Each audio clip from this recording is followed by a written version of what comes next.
Whisperwind Manor loomed on Hemlock Hill. It was a dark shape against the gray sky. Windows like vacant eyes stared down. Shattered glass glinted like broken teeth. The wind whispered through its decaying frame. It sounded like mournful sighs. Old man Hemlock built it, they said. Then he vanished, just like everyone else who stayed too long. My name is Alex. I like spooky things. Whisperwind Manor was the spookiest. The king of all haunted houses. Everyone in town knew about it. They told stories, crazy stories. Stories about a beast, a monster. I didn't believe them. But a part of me shivered. So there I was, standing at the rusted gates.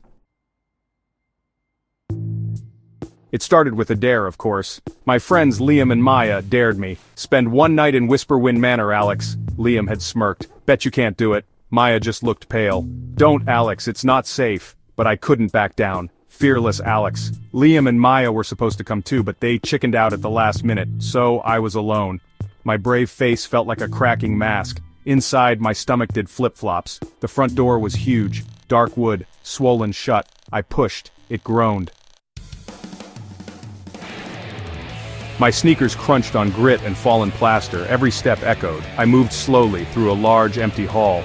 Moonlight struggled through grimy windows. It cast long, dancing shadows. Shadows that looked like grabbing hands. A floorboard creaked above me. I froze. My breath caught in my throat. Was someone up there? I crept into what looked like a living room. A huge fireplace dominated one wall. Soot stained the bricks like old tears. A dusty portrait hung crookedly above it. A stern-faced woman with pale eyes. Her eyes seemed to follow me. On a small table, a child's doll lay on its face. Its porcelain arm was snapped off. I forced my legs to move, shaky step by shaky step, down the dark hallway, towards the sound. My flashlight beam trembled. I reached a closed door. This was it, the room where the noise came from. A strange, musky odor seeped from under the door, stronger than before, almost choking. I reached for the doorknob.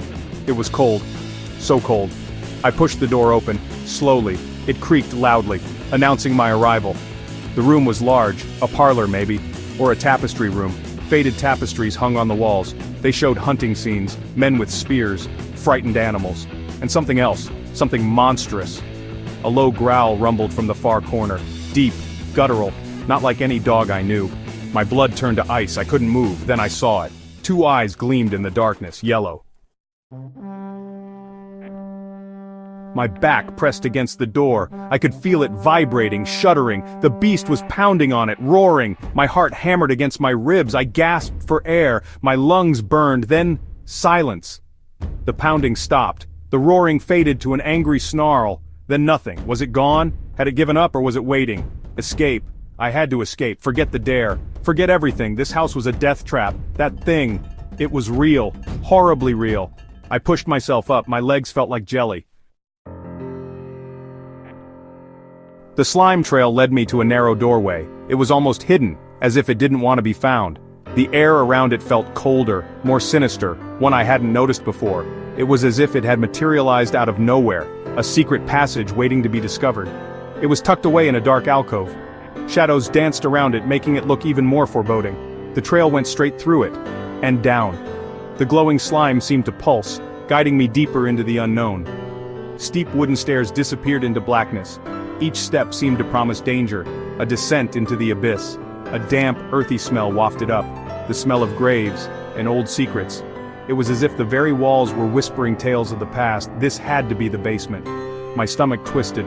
The thought of what lay below sent shivers down my spine. Basements were always bad news. They held memories, secrets, and sometimes, things best left undisturbed. I hesitated at the top of the stairs. The darkness below seemed to beckon, yet warn me at the same time. Go down there? Into that pit? Was I crazy? Probably. But the slime beckoned. A sickly green invitation. It was almost hypnotic. I took a deep breath and started down. Each step creaked ominously. The sound echoed, amplifying my fear. The air grew colder, heavy. It felt like a weight pressing down on me, making each step harder than the last. Water dripped somewhere in the darkness. The sound was rhythmic, almost like a heartbeat. Drip, drip, drip. Each drop seemed to mark the passage of time, a slow, patient countdown, like a slow, patient countdown. It was unnerving, making the hairs on the back of my neck stand up.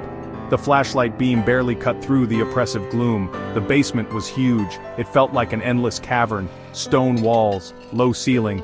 The architecture felt ancient, as if it had been there for centuries. The slime trail was brighter here. It seemed to glow with an unnatural light, illuminating the path ahead. It led to the center of the room, the heart of the mystery. And then it spread out, covering the floor. It was as if the room itself was alive, pulsating with a strange energy. Cornered. No way out. The beast oozed towards me. Its shadowy form shifted, twisting, those burning eyes fixed on mine. I backed away, hit a damp stone wall. The carved symbols felt cold against my back. As the beast got closer, the symbols on the wall began to glow, a faint, sickly green light, matching the slime, matching the beast's aura. It was connected, all of it. This wasn't just some random monster, it was part of the house, or the house was part of it. A guardian? A prisoner? The beast let out a low, guttural sound. Not a roar this time, something else. Was it trying to speak? I looked into its eyes, past the burning rage. I saw something else. A flicker. My fingers closed around the dusty journal. I didn't stop. Couldn't stop. The weight of the book felt like a lifeline, a tether to something that could save me. I had no time to think, only to act. I spun around and scrambled for the stairs. My heart pounded in my chest, each beat echoing the urgency of my escape. The air was thick with dust and fear. The beast roared in fury, realizing my trick. Its roar was a guttural sound that reverberated through the walls, shaking the very foundation of the old house. Claws scraped on stone behind me. The sound was like nails on a chalkboard, sending shivers down my spine. I could almost feel its hot breath on my neck, too close, way too close.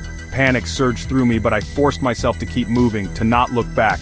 I flew up the basement stairs. Each step creaked ominously under my weight, threatening to give way at any moment. Burst out into the hall. The dim light barely illuminated the path ahead, but I had no choice but to keep going. Where to go? Where could I hide? Up. My mind raced, searching for any possible escape route. The only way was up, towards the attic. It was a gamble, but it was my only option. The attic stairs groaned under my weight. Each step felt like it could be my last, the wood threatening to splinter beneath me. I prayed they wouldn't collapse. My breath came in ragged gasps, each one a desperate plea for survival. The beast was right behind me. Its presence was a dark shadow that loomed ever closer. Its heavy thuds shook the staircase. The vibrations threatened to throw me off balance. I reached the attic door, fumbled with the latch. It finally gave. Relief washed over me as the door creaked open. I burst into the vast, dark space. The attic was a cavernous room filled with shadows and secrets. Dust filled the air, thick, choking.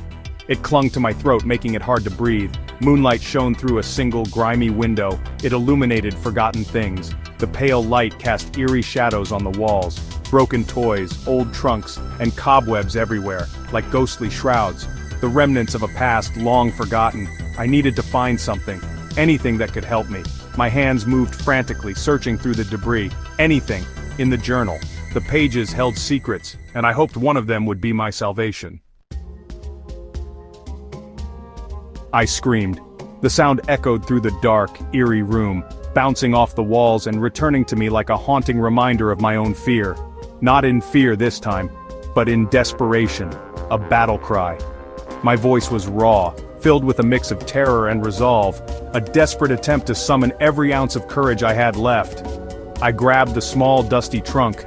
Its surface was rough under my fingers, covered in years of neglect and forgotten memories. The weight of its history pressed down on me. It was heavier than it looked.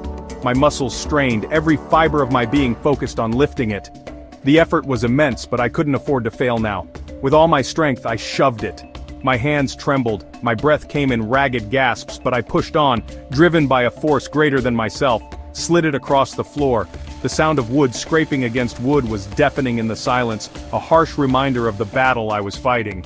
Right into the path of the lunging beast. Its eyes glowed with a malevolent light, and its roar shook the very foundations of the attic. The beast crashed into it. The impact was thunderous, a clash of titanic forces that reverberated through the room. The carved family crest on the trunk top glowed. It was a symbol of hope, a beacon in the darkness, shining with an intensity that seemed to pierce the very soul of the beast. A brilliant, pure white light. The beast shrieked, a horrible, piercing sound, It was a cry of pain, of fear, of something ancient and evil being driven back. It recoiled from the glowing crest. Its shadowy form flickered, wavered. The light seemed to sap its strength, making it less substantial, more ghostly. Like a candle flame in a strong wind, it thrashed, clawing at the air. Desperation filled its movements, a frantic attempt to escape the light that was consuming it. The white light seemed to burn it. It shrank, its terrifying features contorted, not in rage anymore but in agony. The beast's cries grew weaker, its form smaller, as if the light was erasing its very existence. Then, with a final ear-splitting wail, it dissolved. The sound was a mix of defeat and relief, a final surrender to the inevitable, melted away into a cloud of swirling dust and shadows. The remnants of its presence lingered for a moment, then dissipated, leaving nothing but silence. And then, it was gone. Vanished. The attic fell silent. Utterly silent. The oppressive weight of the darkness lifted, replaced by an eerie calm. Only the sound of my own ragged breathing filled the air. Each breath was a reminder that I was still alive, that I had survived. The white light from the crest faded. Its glow dimmed, leaving the room in a soft, gentle darkness. The battle was over, but the memory of it would linger forever.